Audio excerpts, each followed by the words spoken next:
Je vous salue dans le nom de notre Seigneur Jésus-Christ. Le verset qui nous sert de guide depuis la première vidéo, c'est 1 Corinthiens 3, verset 3. 1 Corinthiens 3, verset 8 et 9. Celui qui plante et celui qui arrose sont égaux, et chacun recevra sa propre récompense selon son propre travail, car nous sommes ouvriers avec Dieu. Au cours de la deuxième vidéo, nous avons traité d'une question. Avec Dieu comme partenaire, y a-t-il lieu de s'inquiéter s'agissant de sa rémunération ou de sa récompense? Retrouvez cette vidéo, vous aurez la réponse. Deuxième point, ce que Dieu fait pour nous en relation avec notre association comme ouvrier avec lui. Pour cette troisième vidéo, c'est la question comment œuvrer avec Dieu. Je vous annonce déjà que nous allons finir de répondre à cette question à la quatrième vidéo. Plusieurs chrétiens sont passifs. Ils sont comme des spectateurs, observant les autres œuvrer. À toi qui regardes cette vidéo, est-ce par ignorance que tu hésites à entrer dans ton statut d'ouvrier avec Dieu? Est-ce parce que tu crois que tu n'en es pas digne, ou que tu n'as pas qualité, ou que tu n'es pas qualifié? Ou dit autrement, dans le monde, l'ouvrier qualifié se bat de lui-même pour acquérir une qualification. Personne ne peut être ouvrier avec Dieu avant d'être né de nouveau. C'est la seule condition pour être ouvrier avec Dieu. C'est Jésus qui donne le droit de devenir enfant de Dieu à tous ceux qui le reçoivent et croient en lui. L'apôtre Paul fait bien de dire que celui qui plante et celui qui arrose sont égaux, ainsi que celui qui moissonne. Peu importe le ministère ou le titre que l'on porte, toute la gloire est à celui qui fait croître, c'est-à-dire Dieu.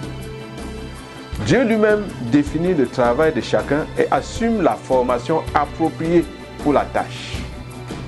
C'est toujours lui qui arrange les voies ou procure les moyens qu'il faut pour ce but.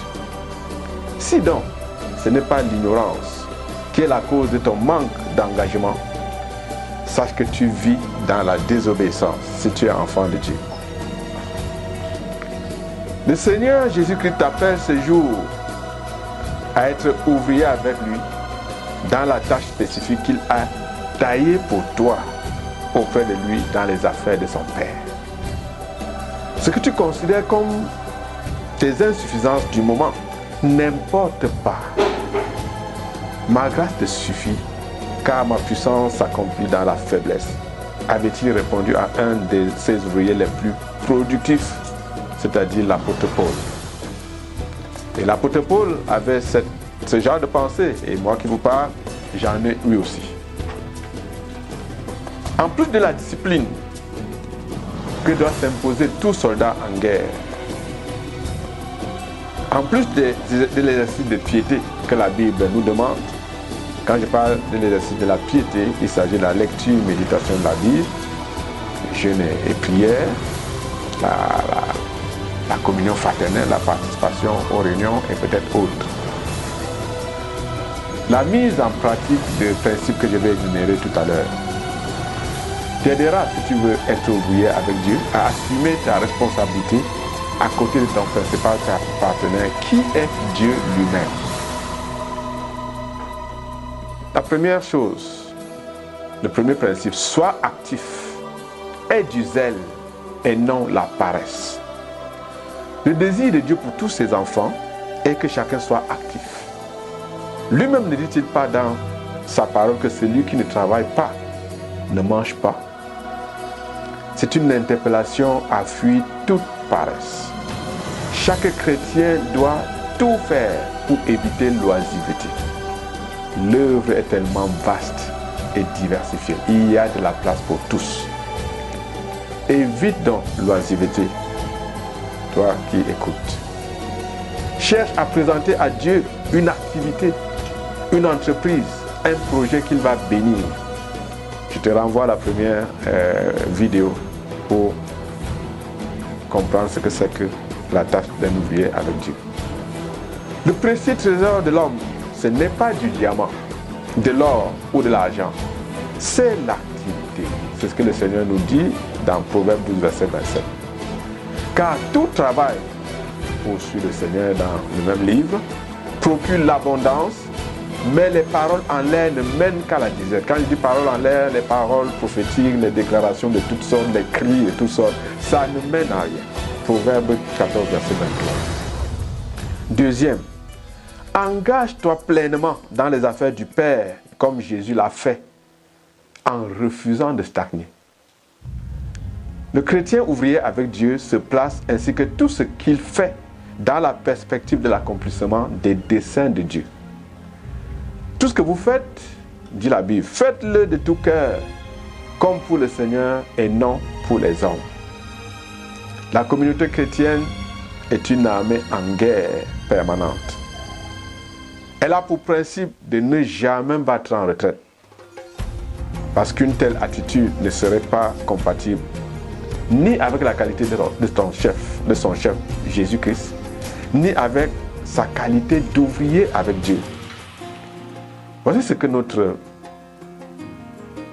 frère et notre partenaire principal disait. Je bâtirai mon église et les portes du séjour des morts ne prévaudront point contre elle.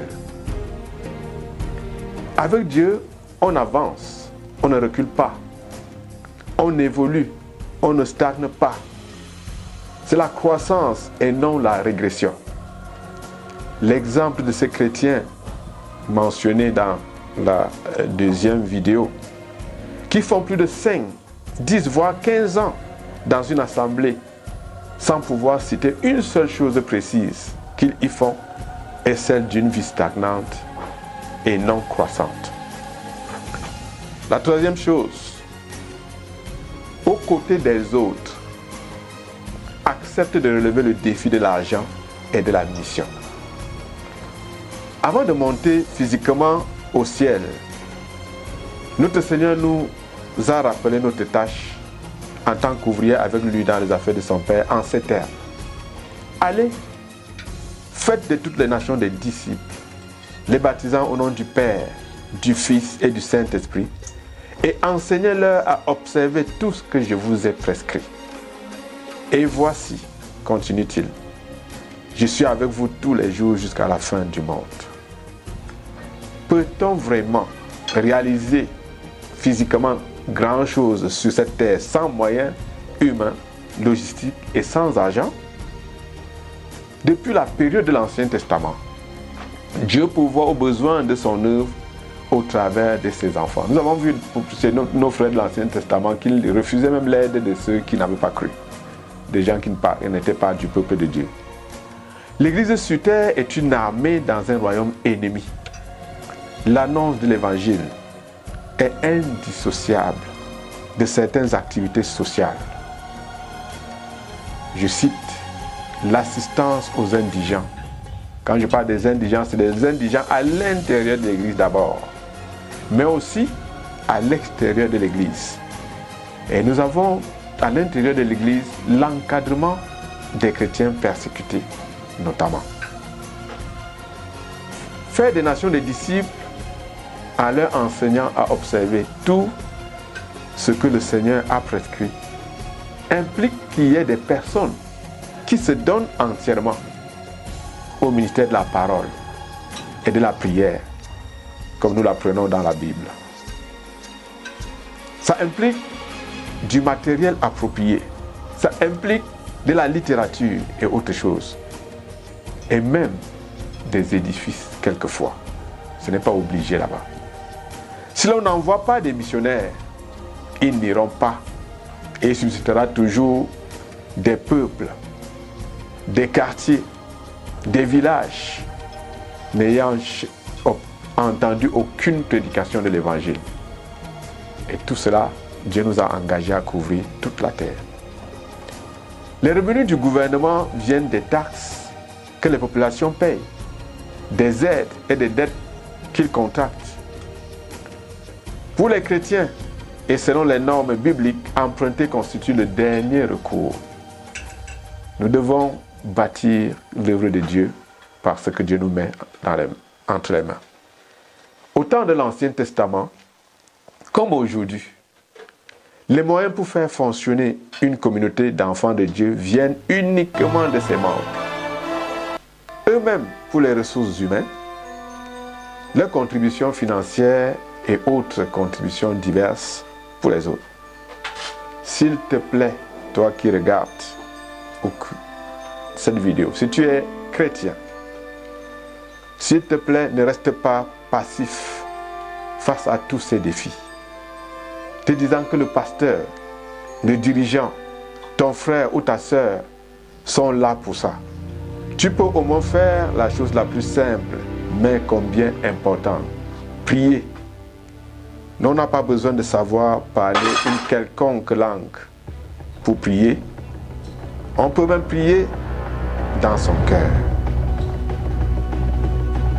Pour la 4e vidéo, nous continuerons à répondre à cette question, comment œuvrer avec Dieu, et nous parlerons notamment de la nécessité de contribuer à la bonne marche de son assemblée, qui est un devoir communautaire. Que Dieu vous bénisse.